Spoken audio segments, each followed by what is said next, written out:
I have to say something about what happened to George Floyd. I'm so glad it was caught on tape, because on that tape you see a man pleading for his life, a handcuffed man pleading for his life, and an apathetic man on top of him, murdering him until his lifeless body was laid on a gurney. The second part of this is the officers that stood by and did nothing. We don't stand for a thin blue line in protecting that. We stand for justice, for serving, for protecting, for doing what's right. That is courage. Not being complicit and letting things like this happen. We have to have the strength to stand up and say this is wrong. So I challenge officers, don't look the other way. You stand for what's right, no matter what. But what happened beforehand, or we haven't seen all the videos, and you need to recognize right now that that doesn't matter. What happened beforehand has nothing to do with what happened at the moment. Those officers are going to be judged on what happened at the moment. He was lying on the ground, not resisting, and he lost his life. I want you to look at that video and put yourself in that position and think about how you would handle that, whether it's you with the knee on the back of the neck or it's you standing around watching this happen. Somebody has to take a leadership role, and it has nothing to do with rank. Somebody has to stop that before it gets to that point. Those officers lost their jobs. Somebody's going to be arrested. Lives and families torn apart, and we can't go back in time. Learn from it right now and make sure you don't let something like that happen to you.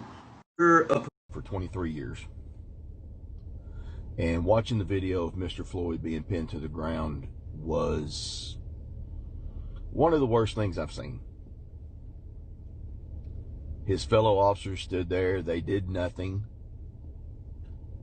Y'all took an oath. The same oath that 800,000 of us have taken to serve and protect our communities. Officers like this tarnish the badge. They tarnish the oath. We have to go out here and work harder to repair those relationships with our communities across the entire U.S. because it doesn't just affect one community, it affects all of them. I hope y'all are charged accordingly. To the Floyd family, I am sorry for your loss. And to my Blue family, we can't let this happen anymore. By a cop, you get the Blue Lives Matter, the All Lives Matter, and just the flat-out redneck racists coming out saying, well, they should have complied with the officer. They should have listened to the officer. They shouldn't have resisted. But over the last couple of weeks, I've seen a hell of a lot of white people resisting cops and not following the law. I've seen heavily armed white men storm Capitol buildings, threatening elected officials. I've seen heavily armed white men in the face of cops screaming at them. I've seen white people obstructing cops from serving citations to businesses that aren't following the stay-at-home orders.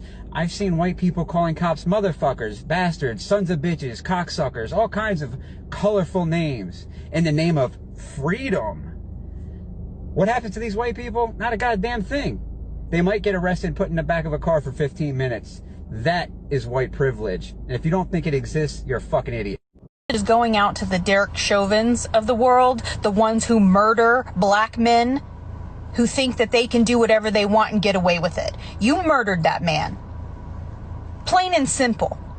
You wear a uniform to protect America and to protect its citizens, just like I do. And you abuse the power and authority that that uniform gave you to kill a man. You murdered him. He wasn't resisting arrest. He was fighting for the basic right that all humans have to take a breath. You deprived him of a human right. Something millions of us do every single day without even giving it a second thought. All you have to do is show a little bit of compassion. All you have to do is be a decent human being instead of abusing your authority and privilege just because you wear a... Enforcement family doesn't take this the wrong way. My take on this is very simple. The man was murdered. Nowhere in mechanics of arrest are we ever taught to put our knees onto somebody's neck/throat area, especially for that long. And the 3 officers standing around watching that happen, y'all are at fault too. Y'all could have told the man, get off him, he can't breathe. I mean, you're hearing him say it, but then you allow it to just continue. Whatever happens to those officers happens. It should have never gone that way. Ever. Rest in peace, George Floyd. For real. Speak out against another officer. There are very few situations that I can't articulate in my mind why that officer did what he did. But George Floyd, that officer was wrong. There's no excuse for it. There is no excuse for having your knee in a man's neck for 7-8 minutes after he is handcuffed, and then 2 or 3 of those minutes while he is unconscious. I could not care less if George Floyd was black, white, Hispanic, Asian, male, female, young or old. That officer was wrong. And he stomped on everything that I have spent 12 years defending and standing for. And for that, I am pissed. I am pissed because that officer makes the good guys' job that much harder.